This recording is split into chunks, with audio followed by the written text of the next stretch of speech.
3, 2, 1. Hi, everyone. Welcome to another webinar with Kiln. Today, we are going to be focusing on COVID-19's impact on HR and benefits. And with us today, we have Colin and Jason. I'll go ahead and let them introduce themselves. Colin. Hello, my name is Colin Thompson. I have been the Director of Human Resources for Stratus HR for 17 years, and I'm happy to be here today. Wonderful. Thank you. All right, thanks, Annie. I'm Jason Agnew. I'm here with Gallagher. We are an employee benefits consulting firm. I've been with Gallagher for about 7 years, and we help employers of all sizes help implement and design their employee benefits. So excited to be here, and thanks for giving me an excuse to actually put on a button-up shirt for a few weeks. Feels good, doesn't it? So like they said, my name's Annie. I'm an associate here at Kiln Salt Lake, and our format today is going to be answering some of your frequently asked questions about the way that COVID has impacted both benefits and HR. So we're just going to dive right in.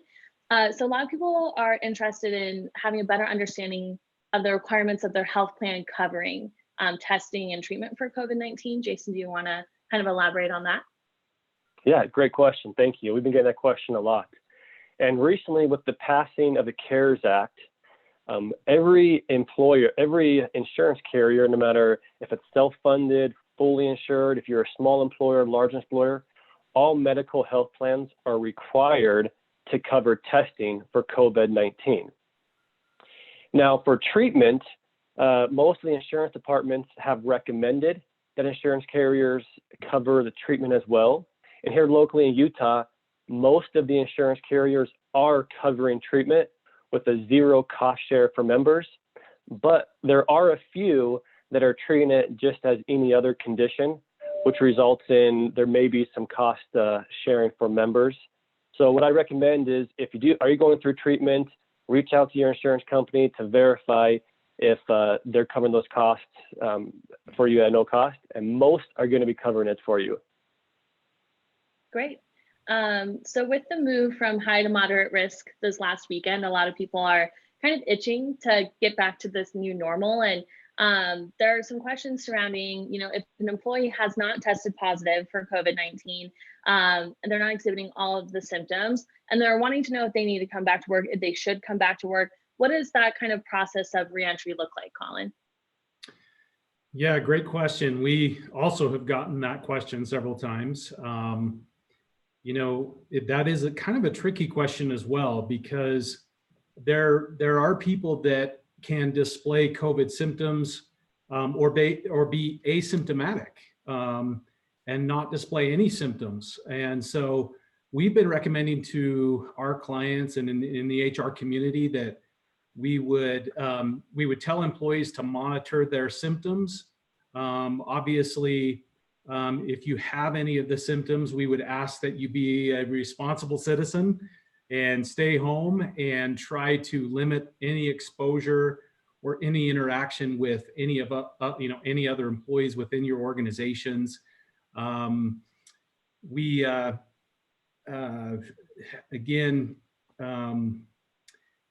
have seen employees that may have run out of maybe some PTO time or some sick leave benefits, and they're actually needing to actually come to work and earn a paycheck. And so they're not disclosing that they are displaying some of these symptoms.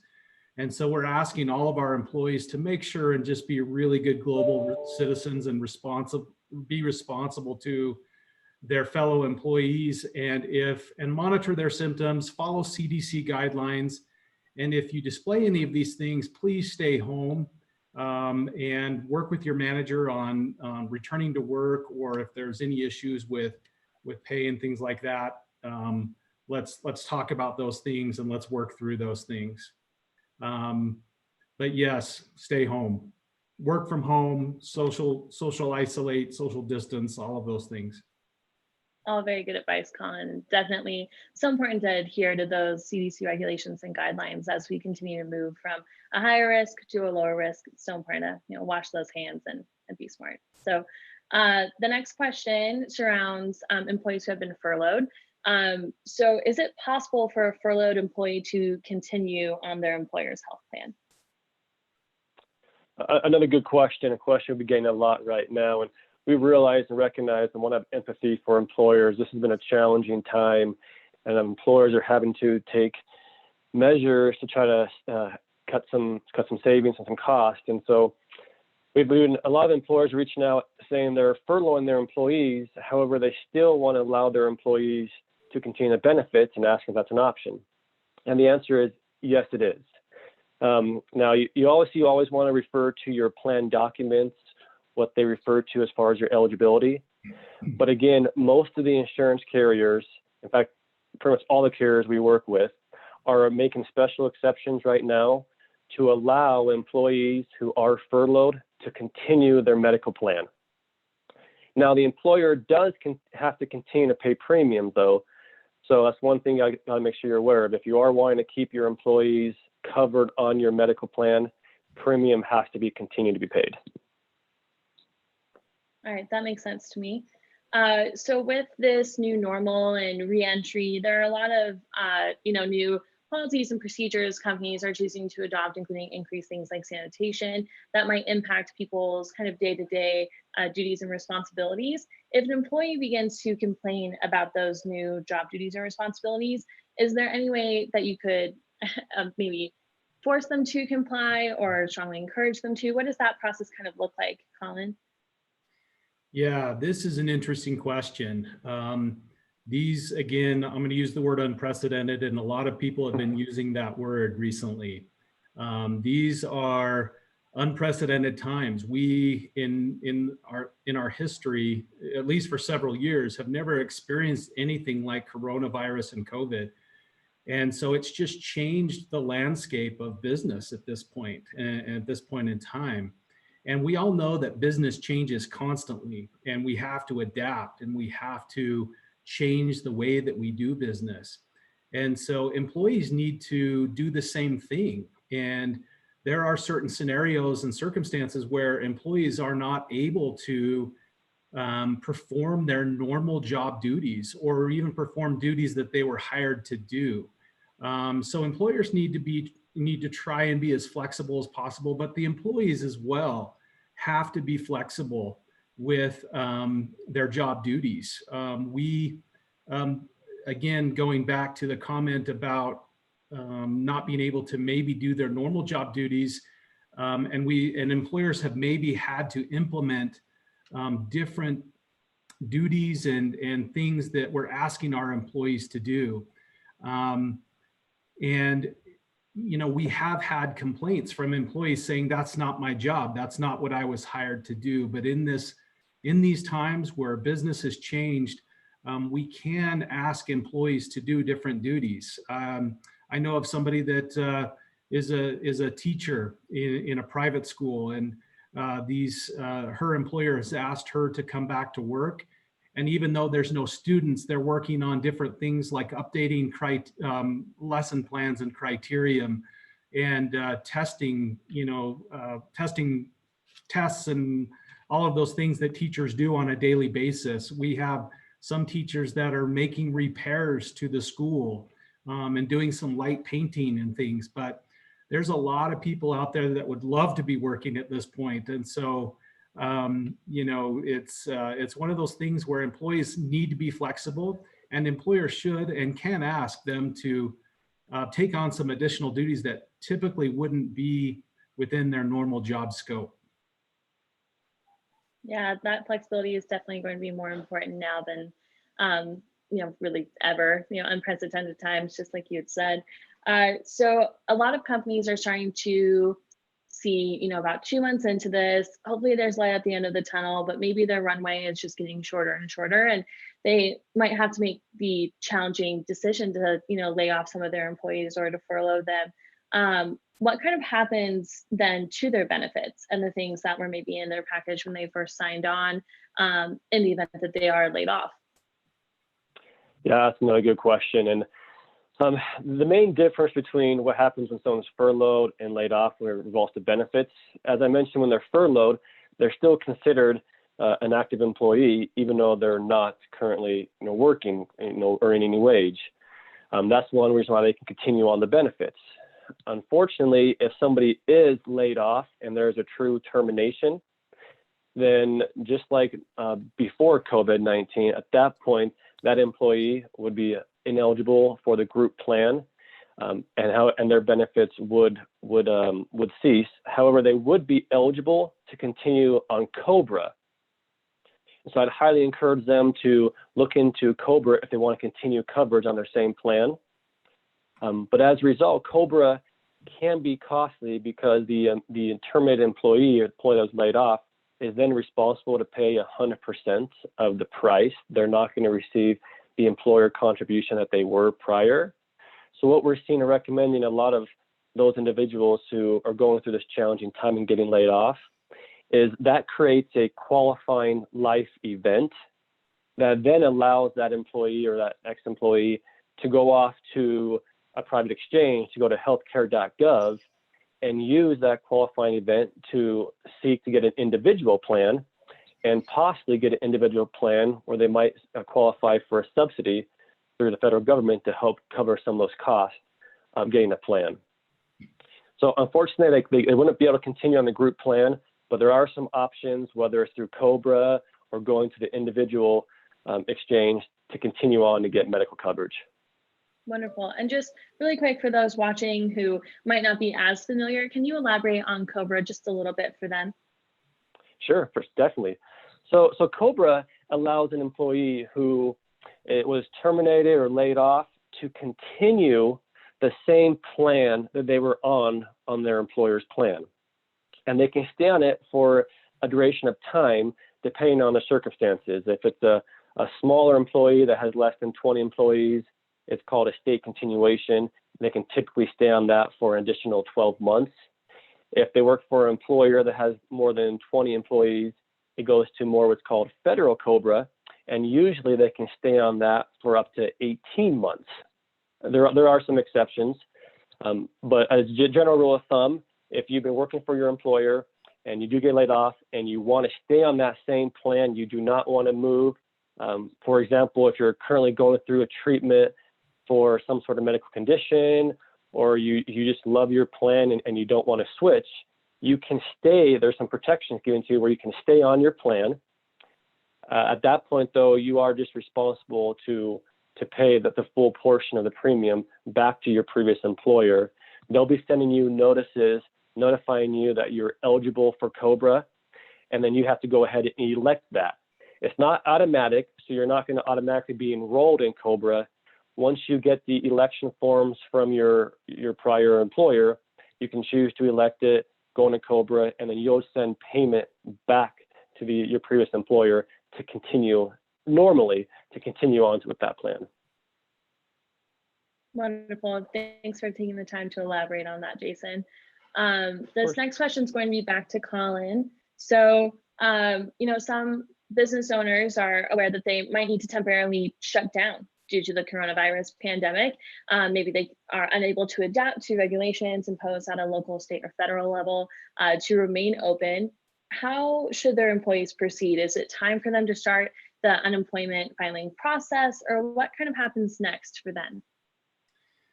Yeah, good question. We have been talking a lot with our clients about different strategies for furloughing employees and terminating employees if the business needs dictate that, and what about unemployment, and what's the best thing for these employees. And in a certain scenario last week, I was speaking with one of my clients, and they were deciding between eliminating 2 positions or taking 2 positions and making them both part-time and being able to keep employees in like a part-time role. And so we would explore as an organization, maybe some different opportunities or different options that there might be for reduced work schedules, or maybe I've heard of companies furloughing their employees for 1 week and then working 3 weeks and then going back to a week of furlough.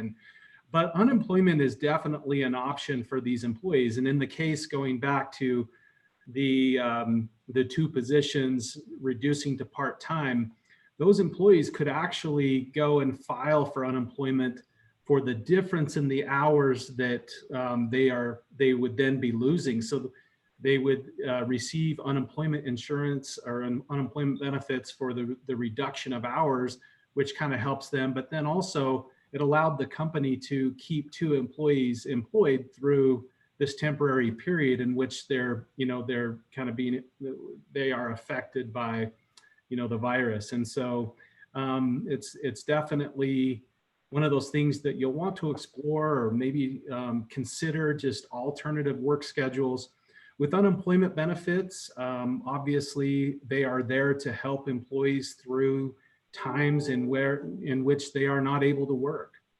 And there's some, under the CARES Act, there's been some expanded benefits to unemployment insurance that are really nice for the employees. It's very simple to apply for unemployment, but definitely should be an option for those employees, at least temporarily.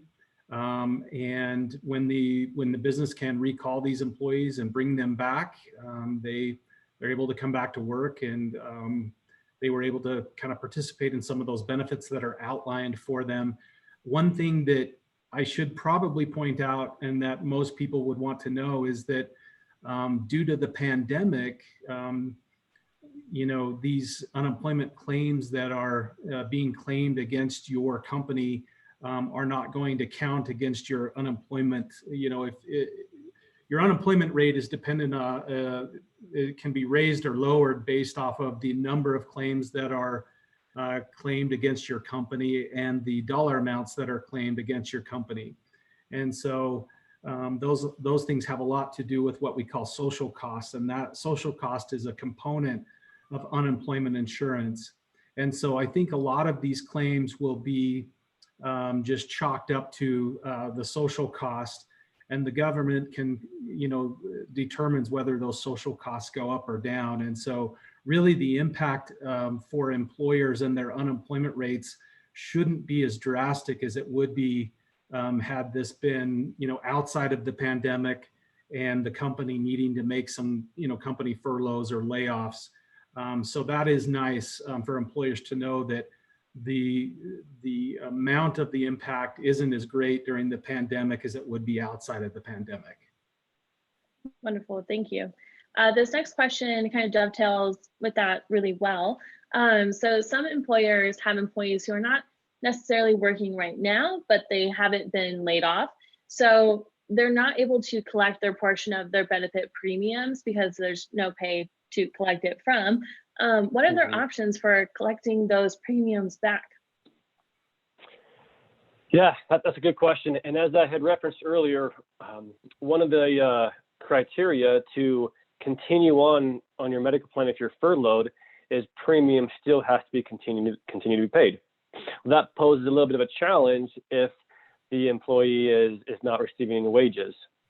So what the Department of Labor and some of the guidance that's come out is they're giving employers kind of 3 ways to collect premium to allow those furloughed employees to continue on the medical plan.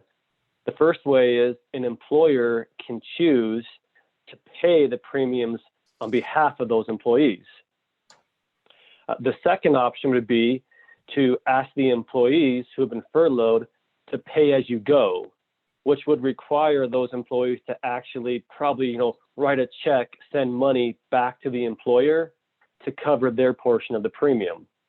Not necessarily ideal because it'd be with post-tax dollars, whereas they're used to getting the pre-tax through their payroll. The third option, and which seems to be the most popular option, is employers can kind of front the money.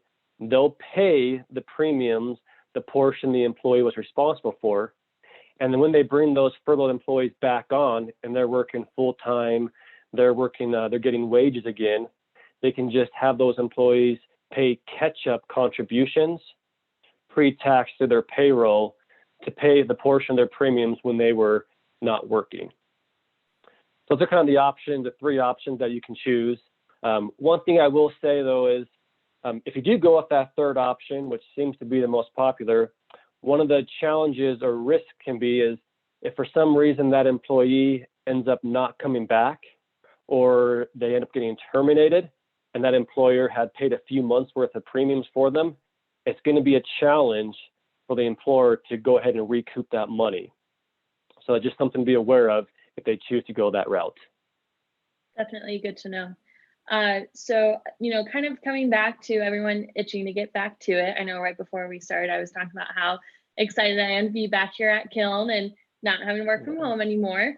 One of the questions people are asking, it kind of surrounds that procedure for reentry and coming back to work. A really popular strategy that's been taken on by different entities like hospitals has been to check employee temperatures as they come into work. Are there any concerns from an HR perspective around doing that? What's the best way to do that to make sure everyone's staying safe, but also, being respectful of different employees as they make their way in? Yeah, so this could probably be its own webinar, this topic. Current testing and reopening businesses, and then also having a return to work plan. What does that look like? There's several factors that employers need to consider as employers are starting to return to the office.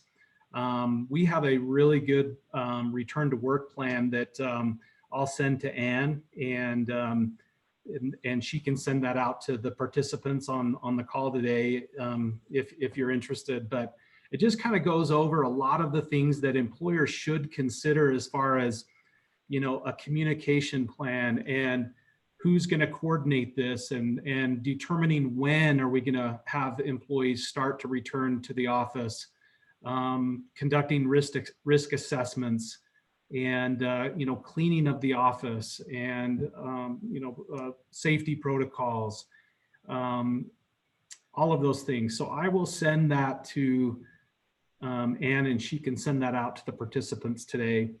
But as far as taking employee temperatures, there's been a lot of debate about this question, to be quite honest.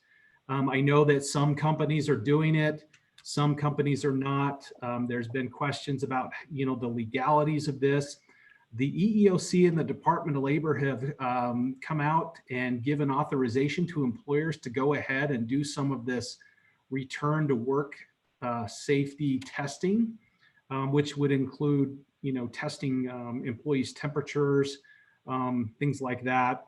There are some things to be aware of when doing this. I mean, number one, in a pandemic, technically, there should really be a medical professional administering these tests. And during the pandemic, a lot of those medical professionals are extremely busy right now.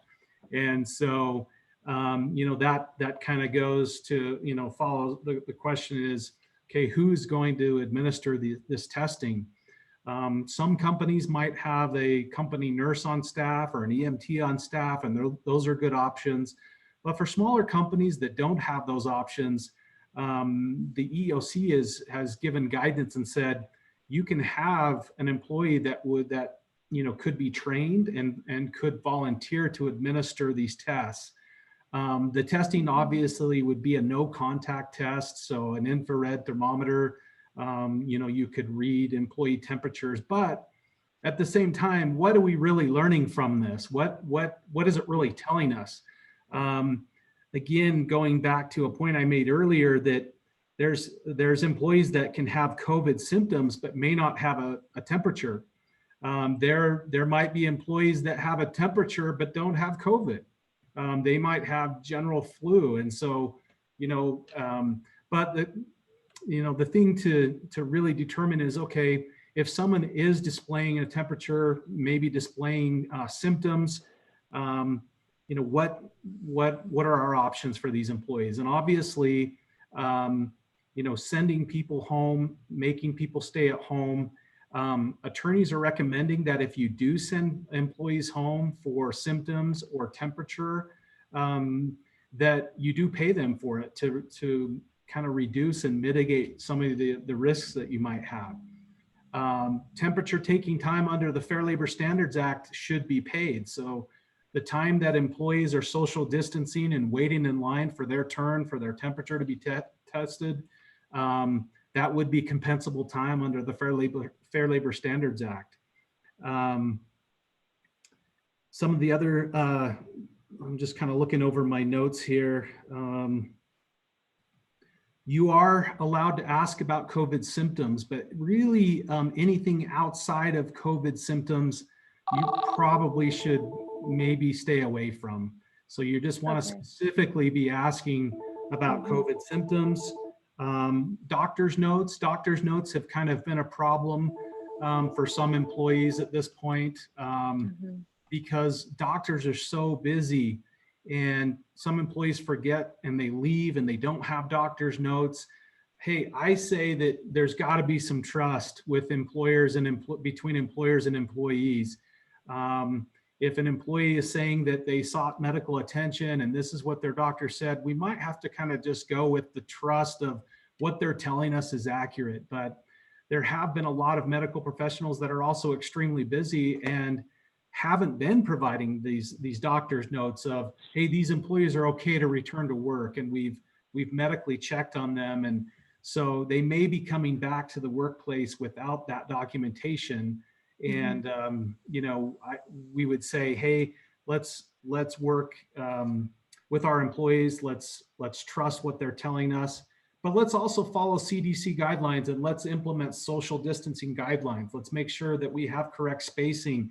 Let's provide PPE if we need to provide masks and gloves to our employees, and let's not let everybody use the same candy jar. And you know, what do we do with company lunches and you know, those types of things. Yeah, and it's definitely the little things. I know definitely employers are asking their employees if they've come in contact with anybody that's been exposed or has had, you know, coronavirus or COVID-19. So that is also something that you're able to ask your employees before they come to work. All right, that makes a lot of sense. Still fair game. I really loved that point about trust. I think that's really important, you know, now more than ever between employers and employees. We're going to shift gears a little bit back to talking about insurance and benefits with Jason. And, you know, some employers and employees want to know if it's possible for them to be making plan changes mid-year to save money, not only for their bottom line, but also for their kind of monthly costs. Is it possible? Does this count as, you know, a special event in which you can change those plans? What kind of happens in that regard? Yeah, thank you. So usually, generally speaking, you're really not allowed to make plan year elections. However, with COVID-19, that's kind of thrown caution to the wind, and insurance carriers are coming out. And I should preface this by saying that each insurance carrier is handling it a little differently, but as a general rule of thumb, most of the insurance carriers, and especially those who are dealing with the small employer market, those who have less than 50 employees, they're allowing employers to make some mid-year plan changes. The way that works, for example, Select Health is a large local insurance carrier here in Utah. They cover a lot of small businesses. They're allowing small employers to move their renewal date to a month right now, let's say, for example, June 1st, and to add additional plan options to potentially save some money. So if there's a company out there that's offering a rich, more expensive plan, and they want to offer a less expensive plan option, as long as they notify, for example, Select Health this month, because this special exception ends at the end of May, they can then have a new open enrollment window right now. Their plan would then change from their old renewal date to, let's say, for example, it was January 1st. It would now move to June 1st or even May 1st. They can make a plan change to allow a less expensive option. But you would need to verify with your insurance carrier ASAP, because a lot of those special provisions are going to end at the end of this month. Mm-hmm. That's kind of for the employers. Now, the employees, though, again, like, for example, Select Health, they're allowing employees to make a benefit change if it is going to decrease their benefit or if they're going to save money. So, for example, if they're working for an employer that offers two plans, a richer traditional plan that's more expensive, and maybe you're enrolled in that plan, but you want to move to a higher deductible, lower cost option, as long as your employer is already offering that plan, then you can then move and make an election. They're allowing a qualifying event right now to switch to that plan to save some money. Or for example, you could switch to a more narrow network to potentially save some money as well. Now, again, not necessarily all carriers are allowing all these changes. So I would again just caution you to talk to your employer, your HR, talk to the insurance carrier, but a lot of the carriers are allowing these mid-year changes to save some money. Now, what they're not going to allow you to do is typically enhance your benefits or increase. If you're on the HSA plan or a high deductible plan and you want to move to the traditional plan, they're most likely not going to allow that. But if you want to go the other way to save money, they're allowing those kind of changes right now. Wonderful. On that point on HSAs, some people are wanting to know if a plan waives employees' cost sharing that's associated with COVID-19 testing, are they still then eligible to contribute to an HSA kind of in that same time period? Yeah. So with the CARES Act, they came out and made a provision that says regarding HSAs or health savings account, where typically you can't have first dollar coverage except for your yearly wellness preventive care visits. They've now made the IRS some rule changes that says, if your insurance carrier is allowing, they're covering testing, they're covering treatment, and you're on an HSA plan, then you still are eligible to make contributions into your HSA account. And at the same time, if your current medical plan has a telemedicine provider, and that telehealth or telemedicine provider is now allowing no cost sharing for COVID-19 related calls, or even non-COVID-19 related calls, and you're on HSA plan, the IRS has said that they'll still allow you to be compliant and eligible to stay on the HSA plan and continue to make contributions during this special time as well. Perfect, thank you. I have just one last question for Colin before we wrap up, and it's in regards to the Family and Medical Leave Act, or the FMLA. Does that act still cover absences with or without COVID-19 infection? How does that kind of interact with the current state of play HR-wise?